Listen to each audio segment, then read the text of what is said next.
नमस्कार दोस्तों। आज इस वीडियो में हम आपको सुनाने वाले हैं आंवला एकादशी की कहानी, जिसे सुनने से पुण्य की प्राप्ति होती है और सारे दुखों और कष्टों का नाश होता है। तो चलिए कहानी शुरू करते हैं। एक नगर था जिसमें एक राजा राज करता था।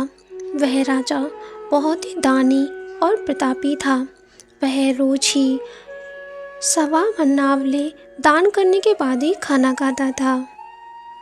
इससे उसका नाम आंवल्य राजा पड़ गया था। उसकी रानी भी इस चीज़ में उसकी मदद किया करती थी। एक दिन ऐसे ही वो दोनों आपस में बात कर रहे थे। चलो राजा साहब, दान करने जाना है, सभी लोग हमारा इंतज़ार कर रहे होंगे।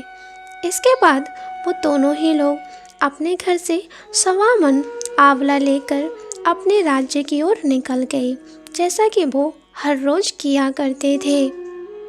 यह उनका नित्य का ही कार्य था। वह आंवला दान करने के बाद ही भोजन किया करते थे। गांव के सभी लोग उनका इंतज़ार कर रहे थे। जब वो दोनों वहां पहुंचे तो दोनों ही आंवलों का दान करने लगे।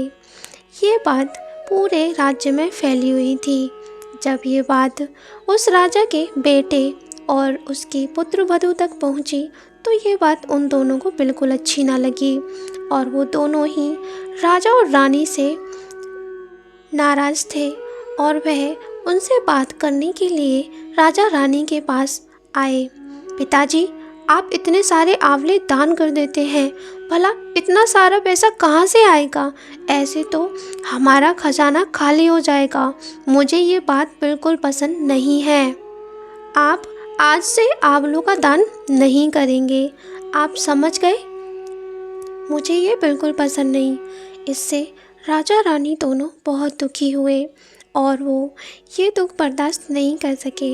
इसलिए उन दोनों ने उस राज्य को छोड़ने का फैसला किया और कहा, जब हम दान ही नहीं कर सकते तो ये राजपाट हमारे किस काम का?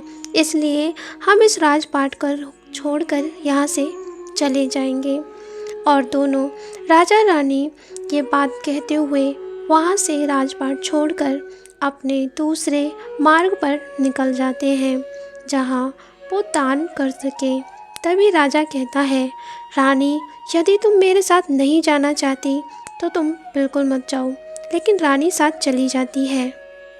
अब राजा रानी दोनों ही जंगलों में भटक रहे थे, क्योंकि उन्होंने आंवले दान नहीं किए थे, इसलिए वो खाना नहीं खा रहे थे। ऐसे ही उनको 7 दिन गुजर चुके थे और दोनों भूख से व्याकुल उस जंगल में भटकने लगे। तभी अचानक राजा बोला, अरे हम क्या करें? अब तो हमसे भूख सहन नहीं होती। 7 दिन से कुछ नहीं खाया, ऐसे कैसे होगा? ऐसे तो हम मृत्यु को प्राप्त हो जाएंगे। अब हमें क्या करना चाहिए? बेचारी रानी भी बहुत परेशान थी, लेकिन वो करते भी क्या? उनके पास कोई चारा नहीं था। लेकिन ये सब देख के भगवान विष्णु ने सोचा, अरे ऐसे तो ये अपने सत्य को छोड़ देंगे और मुझसे इनका भरोसा हट जाएगा। इसलिए भगवान विष्णु ने उनकी मदद करने की सोची और उनके लिए एक चमत्कार किया। जब वे लोग सो रहे थे तभी भगवान विष्णु ने वहाँ पर अपने शक्तियों से एक महल बना दिया और जब वो लोग जागे तो वो देखकर बहुत खुश हुए कि ये कैसे हुआ। तभी रानी बोली, अरे ये भगवान का चमत्कार है, क्योंकि वो नहीं चाहते कि हम अपने सत्य को छोड़ें।